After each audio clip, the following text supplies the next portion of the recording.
Hello hi all, how are you? എല്ലാവരും സുഖമായിട്ടിരിക്കാമെന്ന് വിചാരിക്കുന്നു. ഇപ്പോൾ നമ്മുടെ പ്രാക്ടിക്കൽ വർക്കൊക്കെ ഏകദേശം തീരാനായി.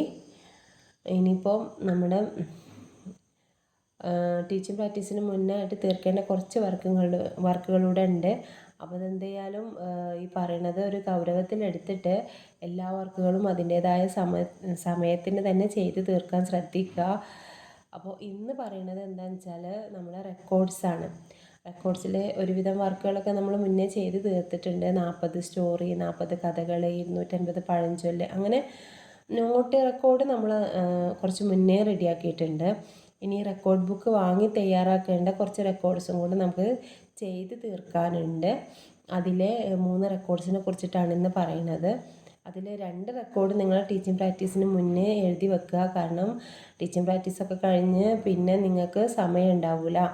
ഏകദേശം ഓഗസ്റ്റ് 16-ന് നമ്മുടെ എക്സാമിൻ്റെ ഡേറ്റൊക്കെ പറയുന്നുണ്ട്. അതിപ്പം പെട്ടെന്നൊക്കെ നമ്മുടെ സ്കൂളിൽ വരികയാണെന്നുണ്ടെങ്കിൽ, നമ്മുടെ കോളേജിൽ വരികയാണെന്നുണ്ടെങ്കിൽ നിങ്ങൾക്ക് അതിന് മുന്നോടിയായിട്ട് പെട്ടെന്ന് ചെയ്ത് തീർക്കാനൊന്നും കഴിയില്ല.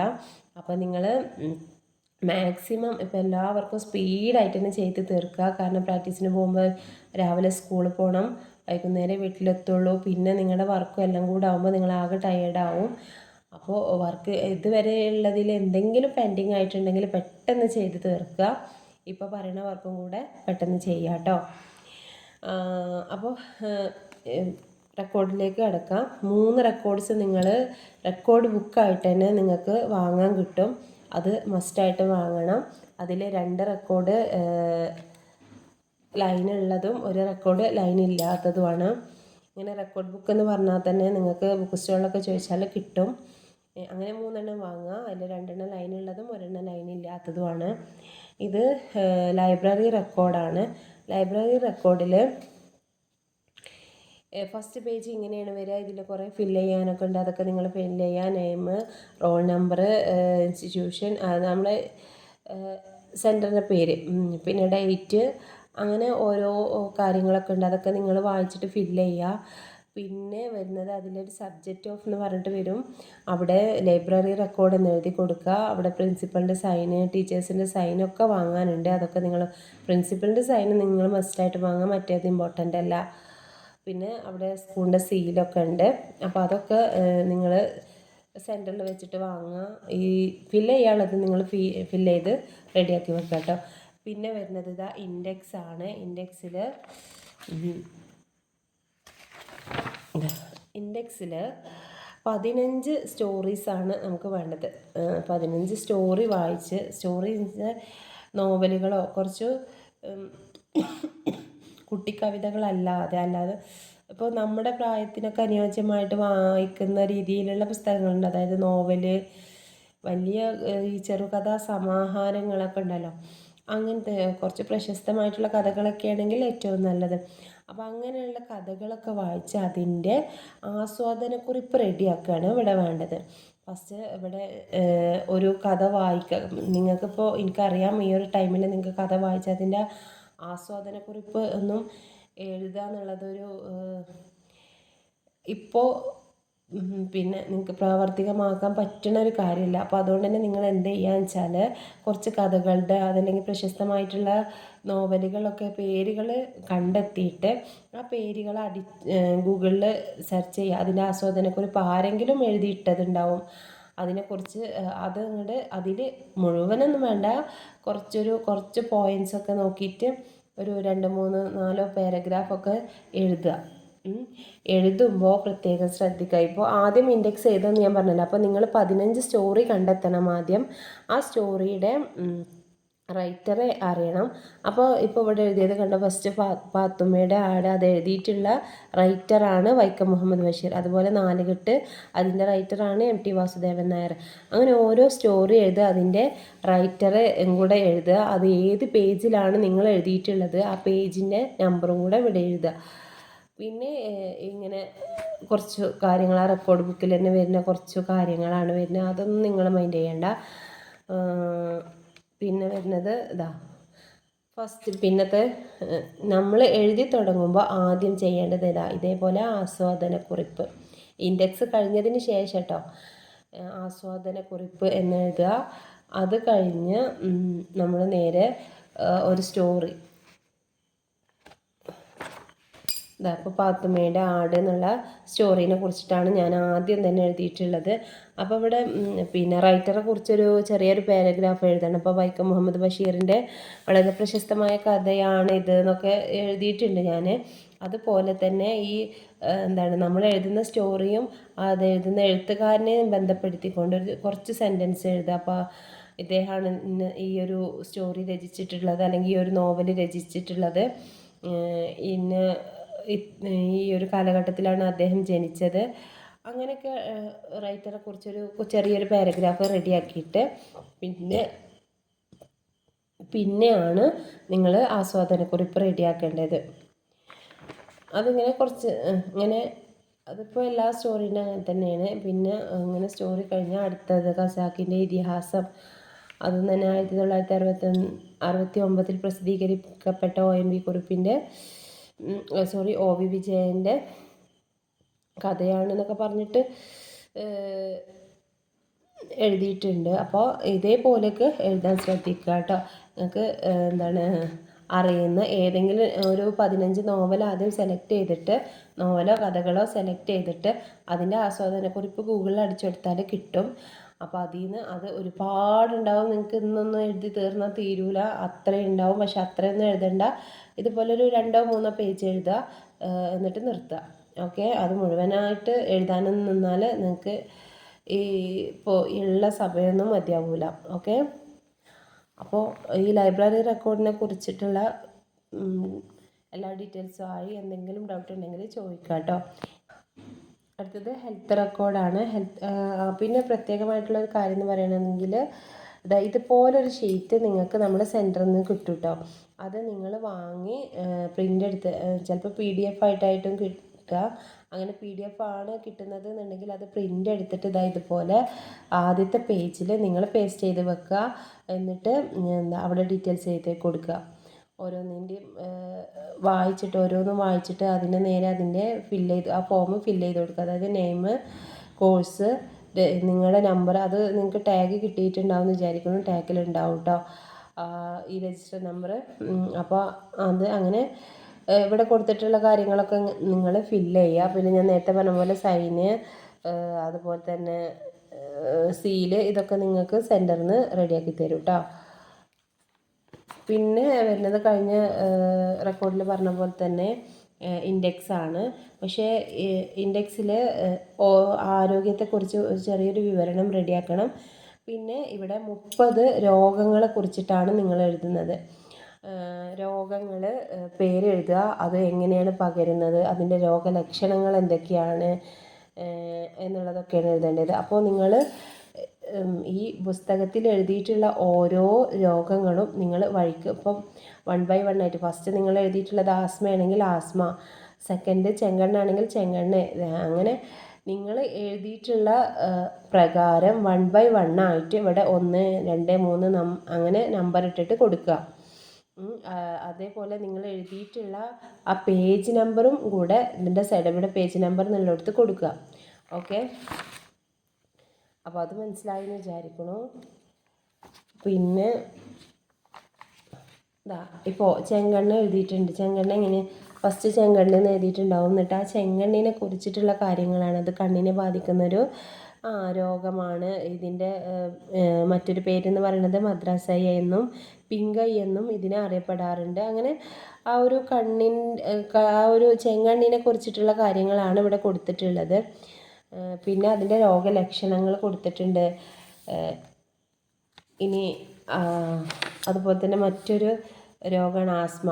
ആസ്മയെ കുറിച്ചിട്ടാണ് ആദ്യം എഴുതിയിട്ടുള്ളത്. ആസ്മ എന്താണ്, എങ്ങനെയാണ് ആ രോഗം ഉണ്ടാവുക, എന്താണ് ആ രോഗം എന്നുള്ളത് കൊടുത്തിട്ടുണ്ട്. കണ്ട ശ്വാസനാളത്തിലുണ്ടാകുന്ന സ്ഥായിയായ ശ്വാസചലനങ്ങൾ ശരീരത്തിൻ്റെ സ്വാഭാവിക പ്രതിരോധ സംവിധാനം കൃത്രിമമായി പ്രതികരിക്കുകയും തന്മൂലം വലിവും ശ്വാസമുട്ടലും ചുമയും കഫക്കെട്ടും ഒക്കെ ഉണ്ടാകുകയും ചെയ്യുന്നു. ഈയൊരു രോഗമാണ് ആസ്മ.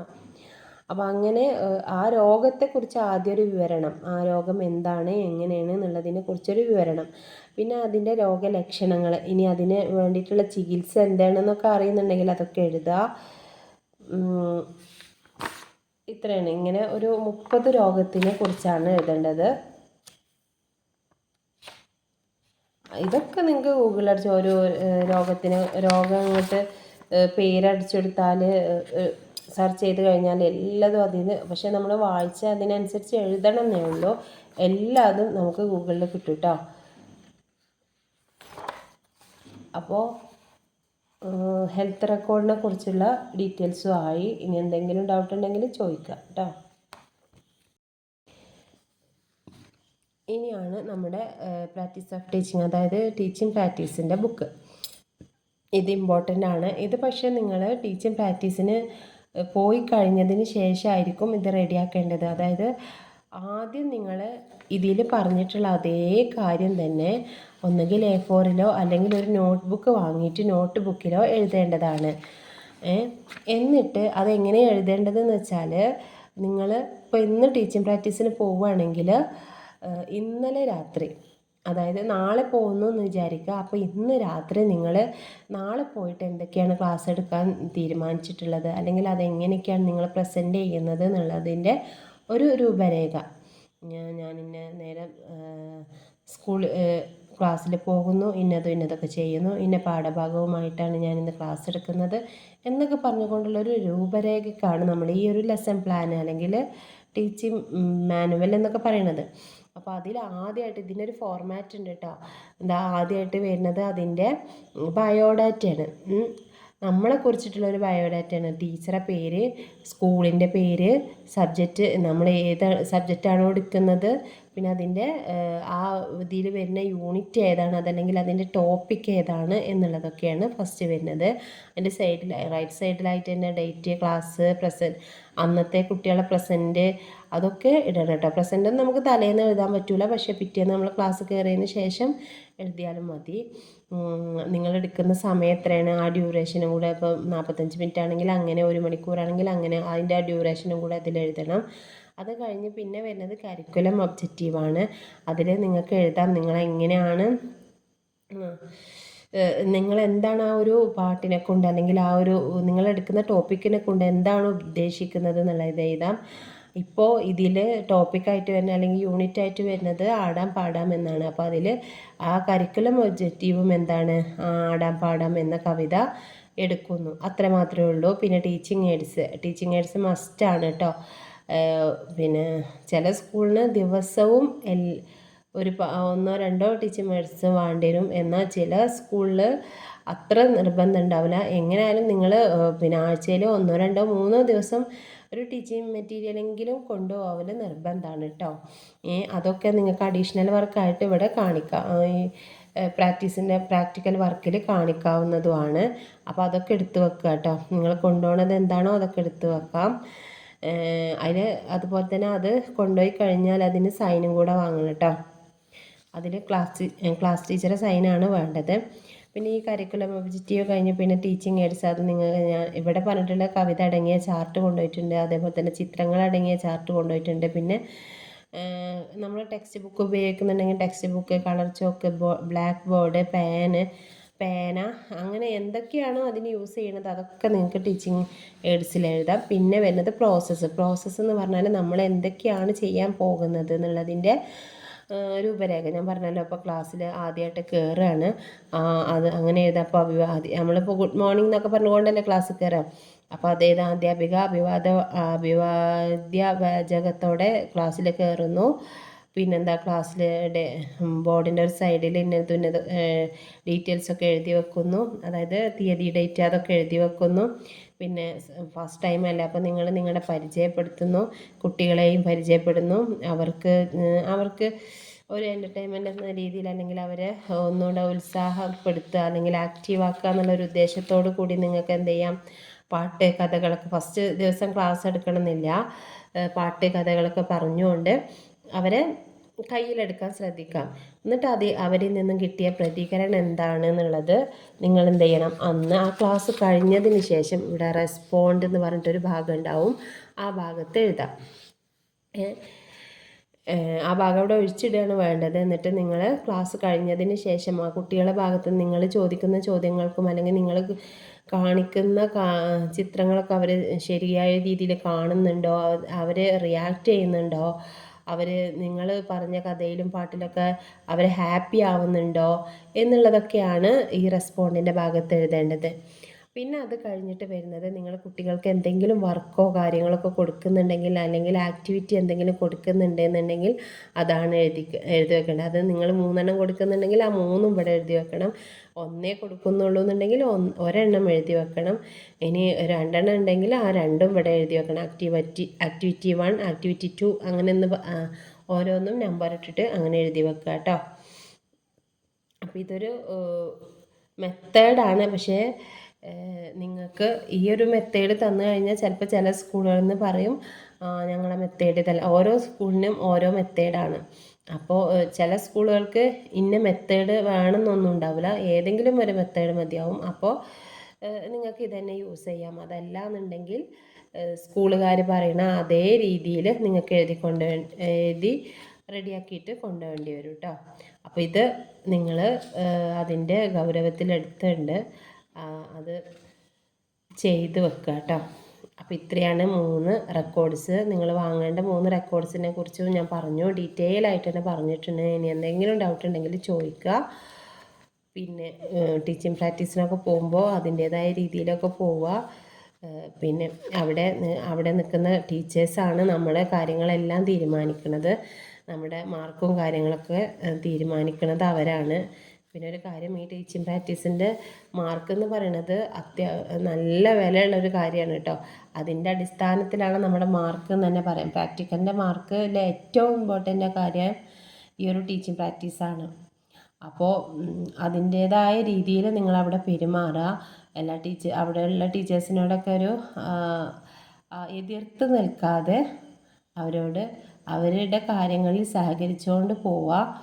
അവർക്ക് വേണ്ട കാര്യങ്ങളൊക്കെ ചെയ്തു കൊടുക്കുക. എന്ന് വെച്ച് നമ്മുടെ ക്ലാസ് മോശമാക്കരുത്. നിങ്ങളുടെ ക്ലാസ് നിങ്ങളുടെ മാക്സിമം എടുത്തുകൊണ്ട് തന്നെ ചെയ്ത് തീർക്കുക. കുട്ടികളെ ഒരുപാട് പഠിപ്പിക്കുന്നതിലല്ല, കുട്ടികളെ കയ്യിലെടുക്കുന്നതിലാണ് കാര്യം. ടീച്ചിങ് പ്രാക്ടീസിൻ്റെ കാര്യത്തിൽ കേട്ടോ. അതല്ലാതെ നിങ്ങൾ ടീച്ചിങ്ങിന് പോകുന്ന സമയത്ത് പഠിപ്പിക്കുന്നതിൽ തന്നെയാണ് കാര്യം. അതല്ലാതെ പ്രാക്ടീസിൻ്റെ സമയത്ത് എന്ന് പറഞ്ഞാൽ നിങ്ങൾക്ക് കുറഞ്ഞ ദിവസമേ കിട്ടുള്ളൂ. അപ്പോൾ നിങ്ങളെ കുട്ടികൾ ഇഷ്ടപ്പെടുന്ന രീതിയിലായിരിക്കണം നിങ്ങളുടെ ക്ലാസ്. എല്ലാ കാര്യങ്ങളും ആദ്യം തന്നെ ടീച്ചറുടെ അടുത്തൊക്കെ ചോദിച്ച് മനസ്സിലാക്കിയതിന് ശേഷം മാത്രം ക്ലാസ്സിൽ കയറുക. അതിനനുസരിച്ച് അവിടുത്തെ ടീച്ചേഴ്സിനെ നിങ്ങൾ പരിഗണിക്കണം കേട്ടോ. അവരെ പിന്നെ എതിർത്തുകൊണ്ട് നിങ്ങളൊരു കാര്യം ചെയ്യരുത്. അവരെ പരിഗണിച്ചുകൊണ്ട് വേണം എല്ലാ കാര്യങ്ങളും ചെയ്യാൻ കേട്ടോ.